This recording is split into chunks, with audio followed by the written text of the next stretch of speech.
When the box arrived, Emily was thrilled. She'd been waiting for this particular package since March, and at long last it was here. Emily had been trying to get into one of these cold case box services for a while. Hunt-A-Killer, Cold Case, Sleuth Kings, she'd requested them all, but all Emily got back were apology letters and promises that they would contact her when they had room.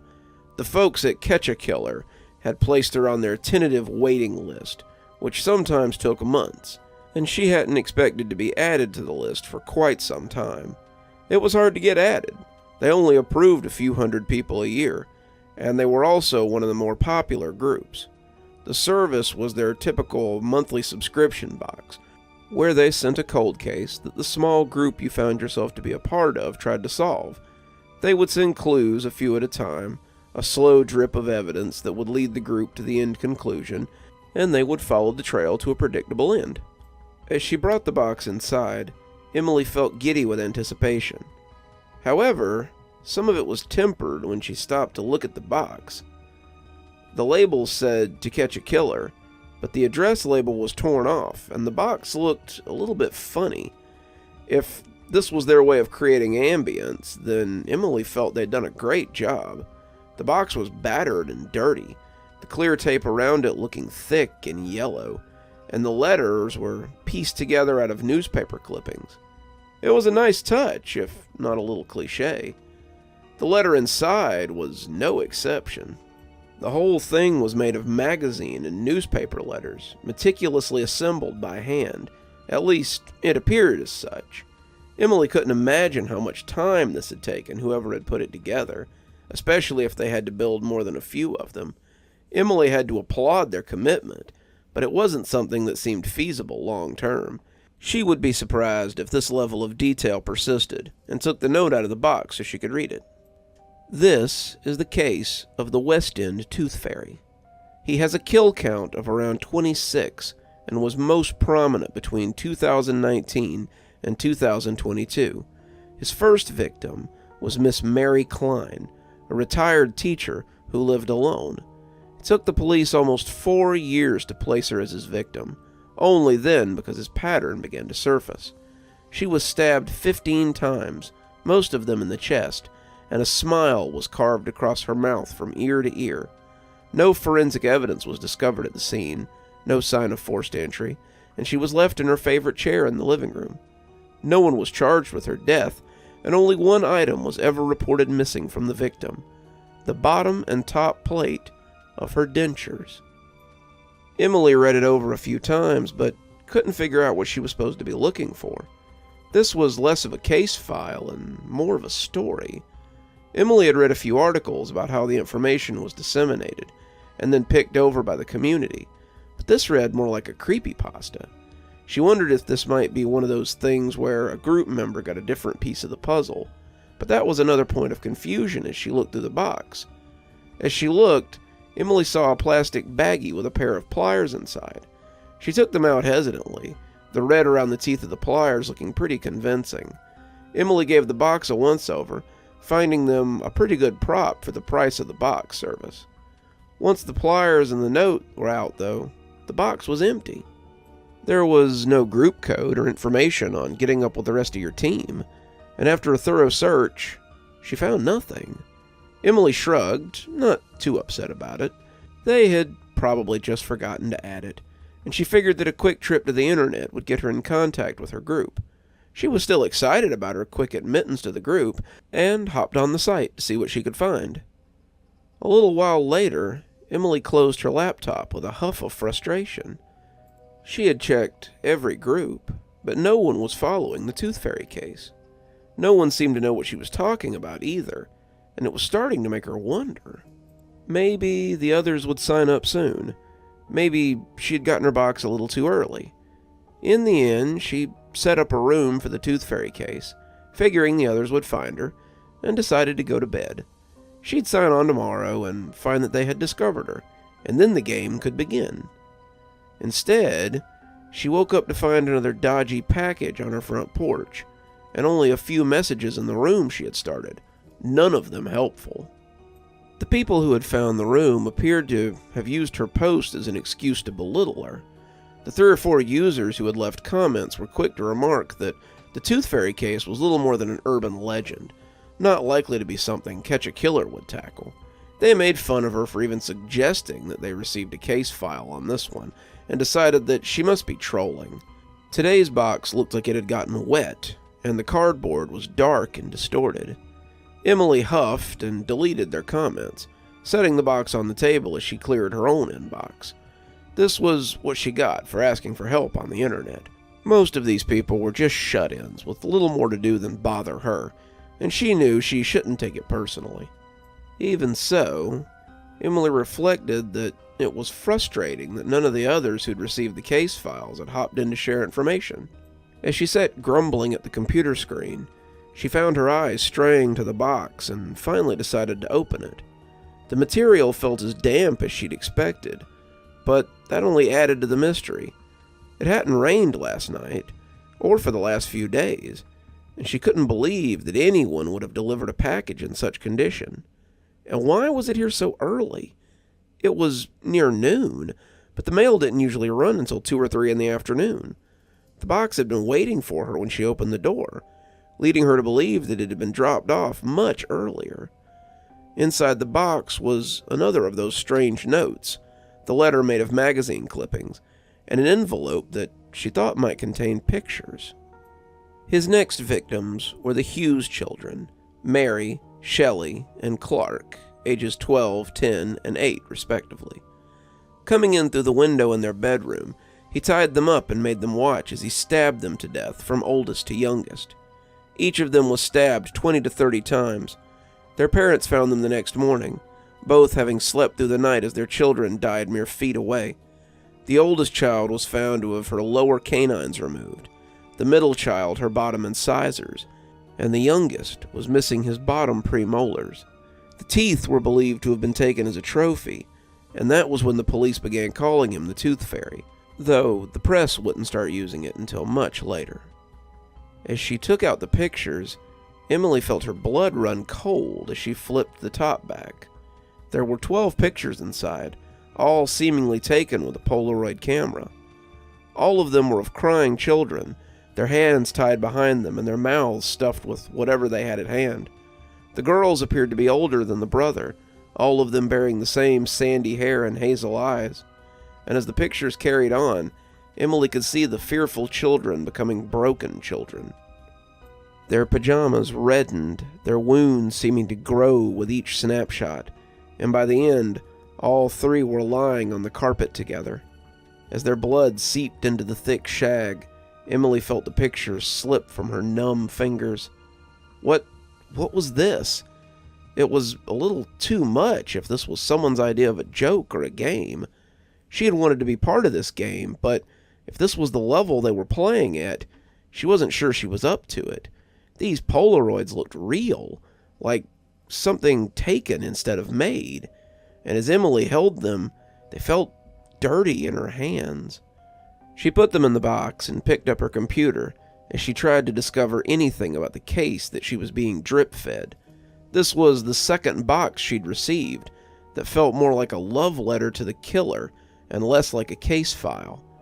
There were no clues to follow, no breadcrumbs to lead her to an outcome, just harrowing stories to listen to that ultimately didn't tell her anything. If this was how it was, she really needed to see if anyone else had received the clues she was failing to find. The forum offered more veiled insults, and Emily huffed as she closed the laptop. With no words from the admin and no help forthcoming from her fellow investigators, she couldn't do much but speculate.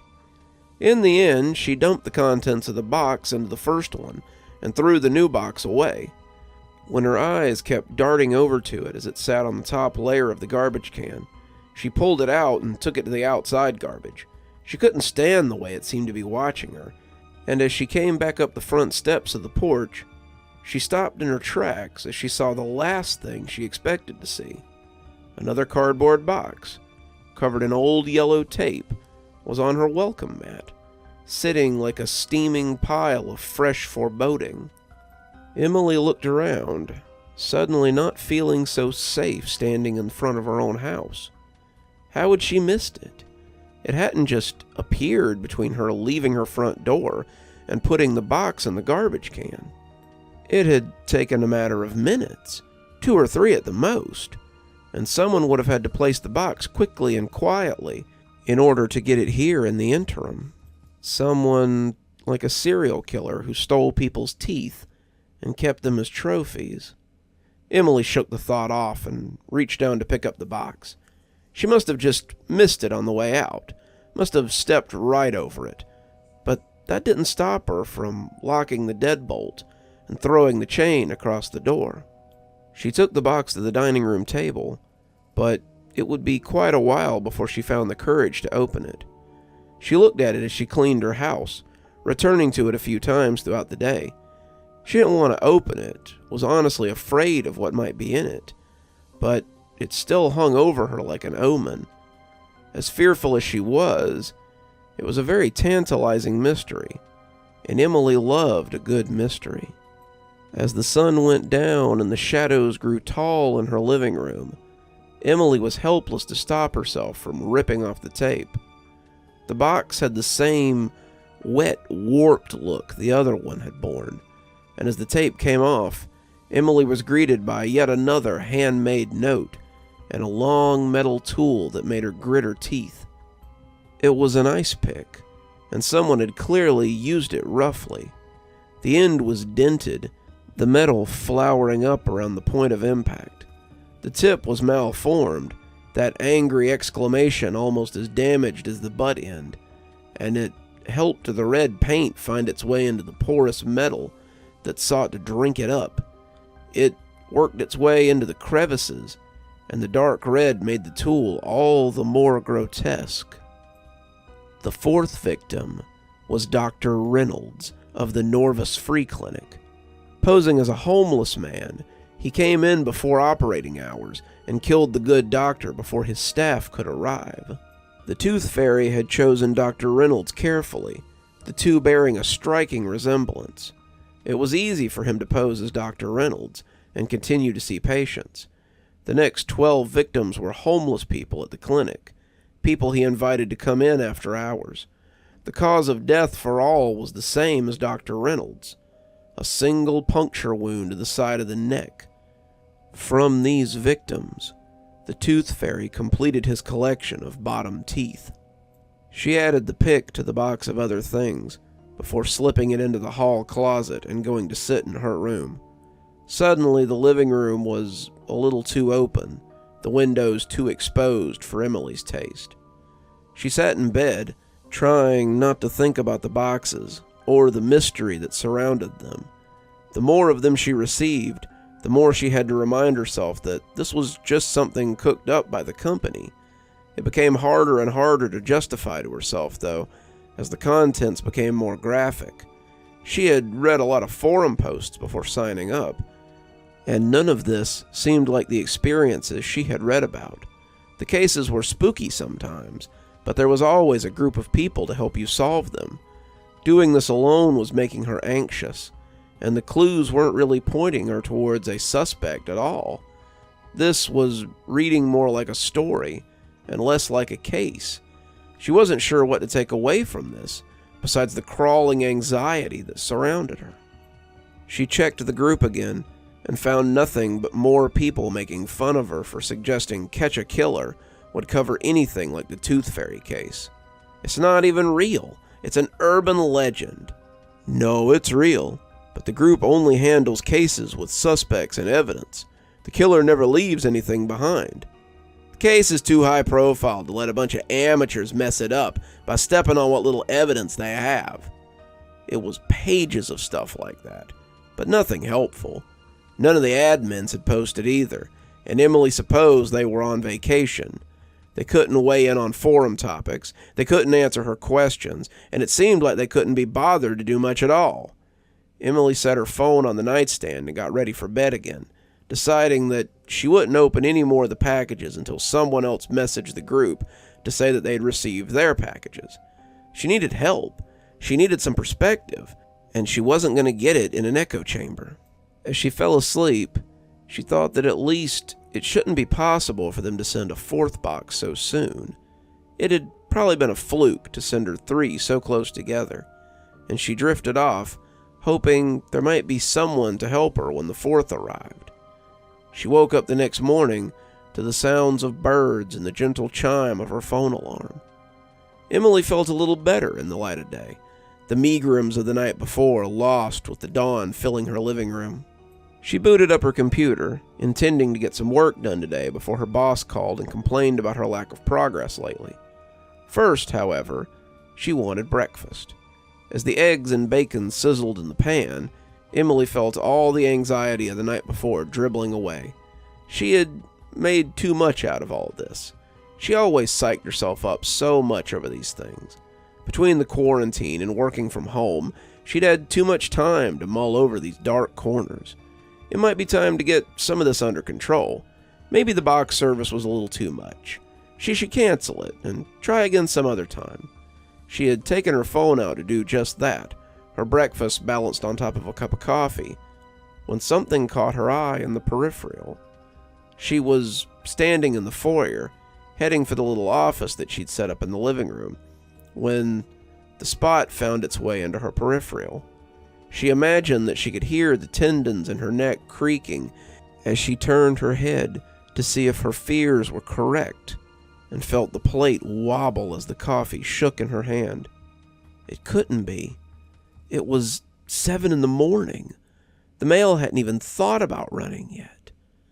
The package was sitting on the front porch, the center of her welcome mat, leering at her through the glass of the front door. She stood there for a count of 30, her mind whirling at the sight of the large brown box. But in the end, she didn't drop her food or dissolve into a puddle of terror. She turned away from the door and went to her desk. If she meant to continue buying box services, eggs, coffee, or paying the mortgage on her house, she needed to do some work. As she got to her tasks for the day, Emily found that her eyes just wouldn't stay off the package on the stoop. She couldn't see it from her desk. There was a wall in the way. But the mirror in the foyer gave her a perfect view of the front door. She had placed it there to see people when they came up, but now what appeared less than convenient. She tried to keep her mind on medical coding, but it was difficult with the non-existent eyes of the package on her. Her mind itched to see what was inside, little as she wanted to. It would be another horror show, she was certain, and it would be for her alone, since no one else seemed to be sharing it with her. Around 11, Emily finally sighed in frustration and pushed the keyboard away. She had done almost nothing in the 4 hours that she'd been working, and the sooner she got the package out of her mind, the better. She got up to go bring the package in, but as she moved into the foyer, she stopped again. There was a second package sitting in the shadow of the first. She stared at it, her mind reeling as she pondered how it had gotten there. She'd had a perfect view of the door. There was no way that anyone could have snuck up and delivered a package in broad daylight without her seeing them. She stepped towards the door, feeling the tug of curiosity, but stopped as she saw the obvious answer. The second box was a little smaller than the other one. In her apprehension at the sight of the box, she had just overlooked the second one. That was it, just a failure to notice. The thought made her feel secure enough to turn away from the door and go make some lunch. She was coming back with her sandwich and a fresh cup of coffee when she looked again and saw a third box perched on top of the first. She'd been thinking that she might be able to get some work done, but seeing that third box, that dark brown cardboard monstrosity, she began to doubt the web of excuses that she had crafted. If they could sneak in a third box, they could have easily slipped in the second. If it hadn't been there, they had slipped in while she wasn't looking and delivered it without a sound. She returned to her computer long enough to find the contact information to catch a killer and called their customer service line. This was getting out of hand, and if no one was going to return her messages, then she'd just go to the source. Mazer Incorporated, this is Janet speaking. How may I direct your call? Emily wet her lips, not expecting such a quick response. She plowed on before the anger could cool, though. Yes, I'm trying to reach someone with Catch-A-Killer box service. This was the number they had listed online, and I... But the bubbly woman on the other end cut her off. Of course, 1 moment, please. 30 seconds of canned music later, and another far too happy young woman picked up the phone and asked Emily how she could help her. Yeah, I recently signed up for your service, but I think something's wrong.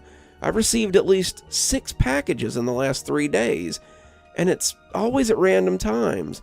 I can't seem to find anyone online that's part of the same group as me, and I think I'm getting parts of cases that require other parts to solve.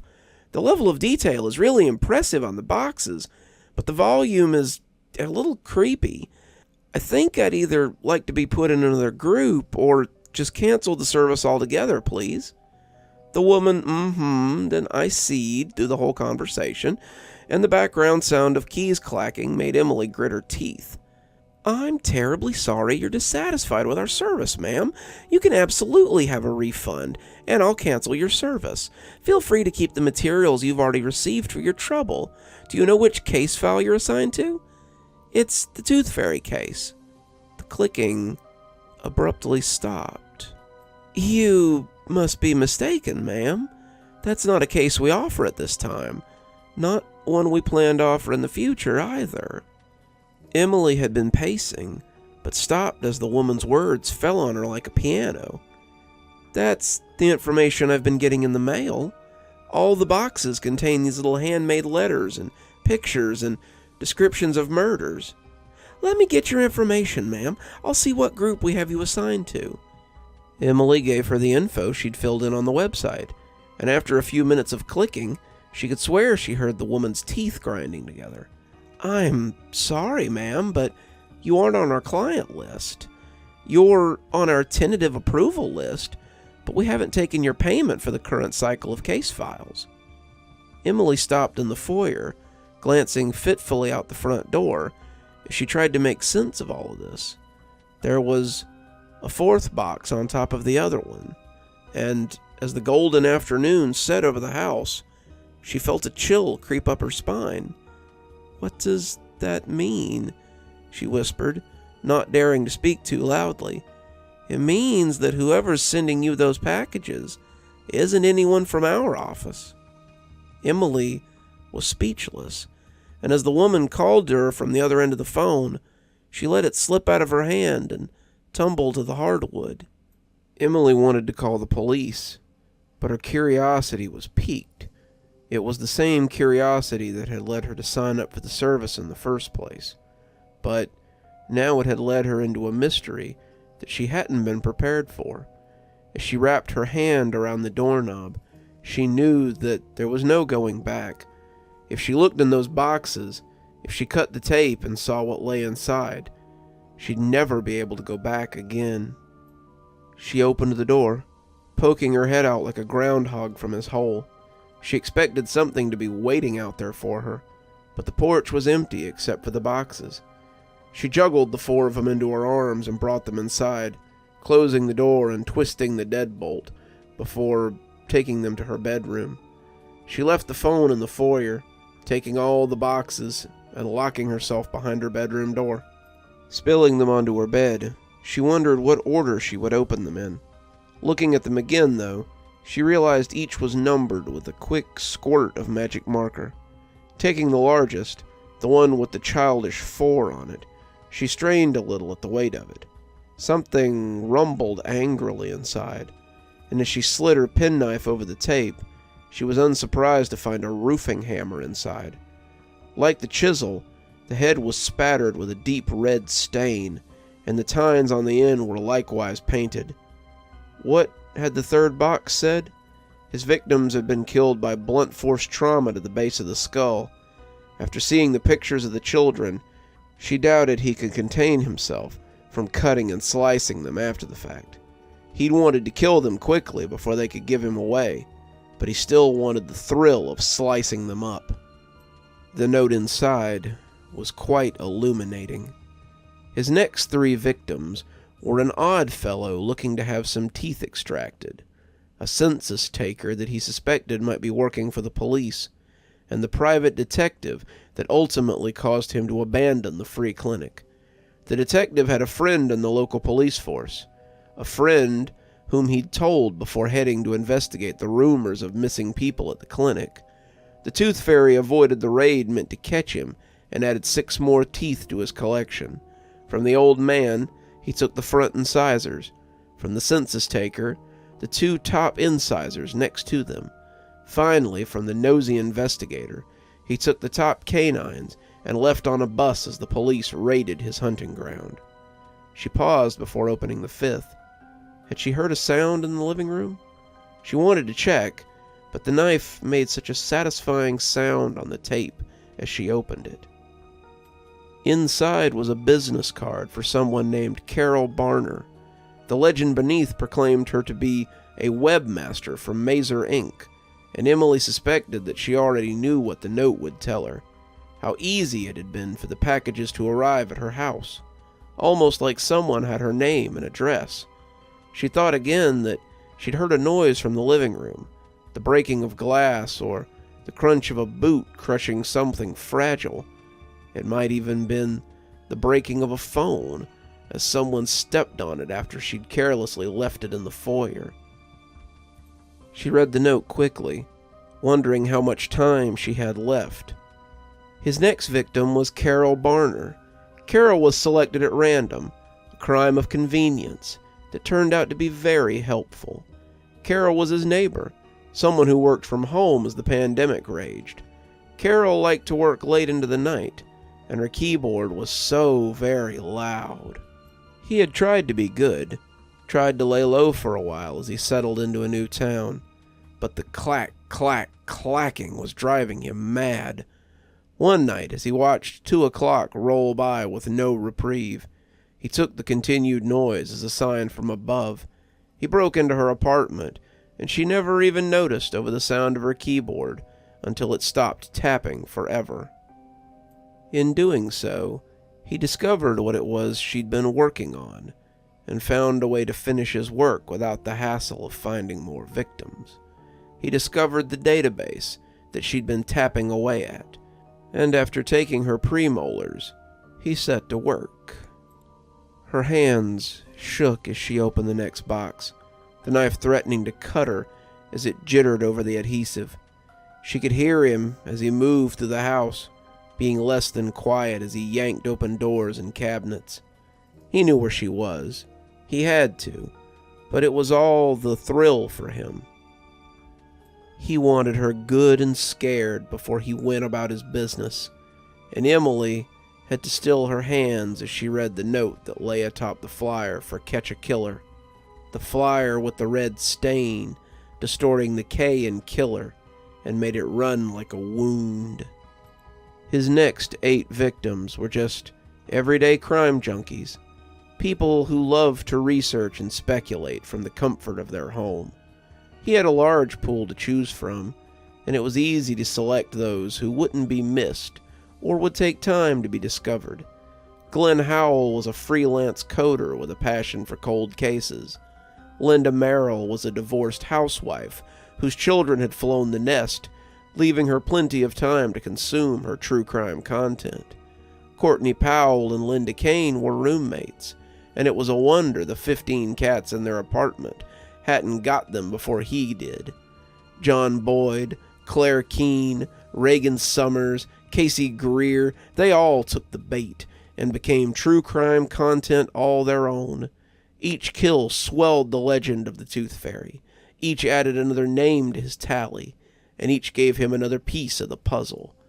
As the police searched for him, looking for anything that could discover his identity, the Tooth Fairy found the last piece he needed, his final victim. The knob rattled, turning slowly as it hit the lock. Whoever was on the other side didn't kick, didn't yell, didn't fret. He knew they had all night. He knew she had nowhere to go, since there were no windows in her room, and there was no escape, except through the door that he was now standing in front of. No one was going to come for her, and it was just the two of them until matters were resolved. He had to get inside anyway. Emily had all his tools. He had sent her everything he would need to make her another case file for some other true crime fan to speculate over. Would they wonder how she had been so easily caught? Would they question the validity of such a killer?